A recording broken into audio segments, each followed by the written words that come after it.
Good morning. Today I want to talk about the different planets in astrology for not only if you're studying how to do a chart, but also if you're studying how to do a psychic reading with astrology with my oracle cards. So last time I did the houses, I am going to make this video a little bit shorter because the last one I think was a little bit too long. It was tediously long. When I watched it, I was like, God, this is never going to end. So you guys know I like to do things short and sweet. Happy Venus direct, by the way. Venus is finally direct, so I made my hair a little bit, it's wet still, but I made it a little bit blonder for that. But we are in Mercury retrograde, so you guys know how that is. Happens 3 times a year. So it's a big chunk of every year. And then we're in the shadow for a week before and a week after. But anyways, I want to get down to business here and talk about the planets. And the first one I'm going to talk about right now is the sun. Okay, the sun here in the west. Everybody's always like, what's your sun sign? I personally feel like the moon sign is more important. That's more of a sidereal Eastern philosophy, but I do. And the moon changes signs every couple days. So I kind of, if I'm just doing like a basic, like just get a vibe for somebody, I'll look at their moon before I look at their sun. The sun's just kind of fun to read about. But the sun rules Leo. So in a psychic reading, whenever this is an ending, let's say I do a layout and the sun comes up as the end result, I always see that as positive. That's the way I read it. The sun in our chart is going to rule our egos. You know, it's the paternal side, it's the father, but it's more ruler of the 5th house. It's more fun, creativity, stuff like that. It's our egos though, basically. So I always see the sun, or I personally read the sun as a positive thing, as opposed to Saturn or something where I read that more, I don't want to say negative, but maybe more problematic in a reading. Because of the delays that are associated with Saturn. So the sun is always a positive thing. The next thing is the moon. And when we talk about the moon, we are talking about our emotional nature. So in a psychic reading, I look at the moon for a woman. A lot of times this will signify a woman. Or if I'm reading for a woman, they could be talking about the woman I'm reading for. That's kind of takes my psychic ability to figure that one out. But it is a woman. Interesting fun fact about astrology though, when I look at a man's chart to see the kind of woman that he's attracted to, I'm going to look at the moon and Venus. When I look at a man, sorry, my cat is, Deantina's right here. I think she's about to knock this down. So like I said, when I look at a man's chart, the moon and Venus, when I look at a woman's chart, I look at the sun and Mars to see what house, aspect, planet, blah, blah, blah, blah, blah, the kind of what that person is attracted to. So that's just one of the indications with that. Then we have Mercury. And again, I can't talk enough about Mercury, right? It comes up all the time. It's communication. So in a psychic reading, if I see Mercury, Venus, like I said in the last one, yes, you're going to hear from this person. If I see Mercury, Saturn, Neptune, you may not, or they may be lying because Neptune rules lying. Depends on what's coming up next to it. But this is Mercury, planet of communication. So it always means communication, whether it's text, phone call, email, everything else, it always means communication. Venus, I always ruled by, it rules Libra. I always see this as a positive ending. Again, Venus, Libra is about balance and it's about art and beauty and all those kind of things. So in a reading, I do look at Venus as a positive card, of course, depending upon what it's next to. And like I said, I look at Venus in a man's astrological chart to see the kind of woman he is attracted to. So if he's got Venus in Gemini, he's going to be attracted to more of a chatty kind of woman. If he's got Venus in Pisces, maybe more of an emotional, you know, that kind of dreamy kind of woman. So that's what I look at. Next, we have Mars, and Mars is going to indicate a man. So in a chart, if somebody says, okay, who's going to call me about this job? And I see Mars, Mercury, I'm going to be like, it's going to be a man. So I can tell that Mars is men, the moon is women. So, and Mars can also sometimes be aggression. It rules Aries. It also co-rules Scorpio. But you know, Scorpio and Aries are very different in a lot of ways.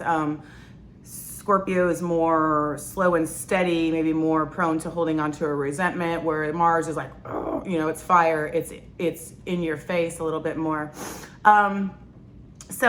But Mars does rule 2 different signs. So it kind of depends on your intuition, on the chart, you know, how you read this. But when I look at an astrological chart, I do look at Mars to see kind of how somebody, handles their anger. Is it in the 12th house? Because like I said before, you got to watch those ones. You'll not know what's coming and then they blow. Is it in the first house? Those are the people that are real direct. They're just say it like it is. Sometimes you're like, okay, like stop, being so honest. But that's the way Mars works. And Mars in the second house, because that's how we have our money. That's how we rule. Could be they work in either male dominated fields. I've even seen this with people that work in construction. But remember, Mars is our anger. It's males. It's kind of our aggressiveness. Next we have Jupiter. So Jupiter is always in the astrological chart where we are going to see, where our luck is. So if I see Jupiter, in the third house or aspecting the third house, that's great at communication. These people could be really good writers. People in mass media, stuff like that, their luck is found through there. If I see Jupiter in the 12th house, that's hidden luck, things that they didn't realize that are going to come out throughout their life. They come out, maybe even a lottery win, that's Jupiter in the 12th house. But with Jupiter, everything with Jupiter expands it.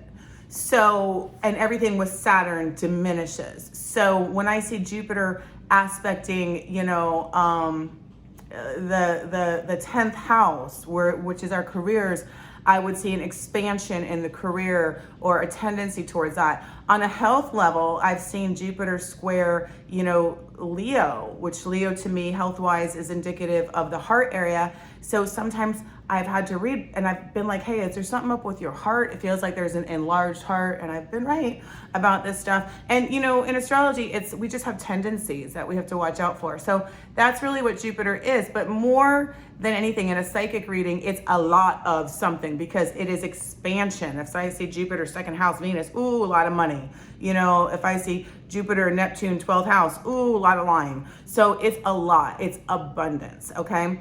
So Saturn again restricts. Saturn, we go through our Saturn return at the ages of 28 to 30. It's the beginning of adulthood in astrology. 28 to 30. What am I saying?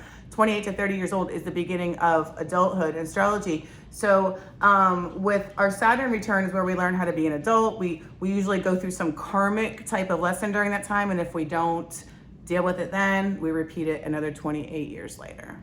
Because we're going to learn it one way or another.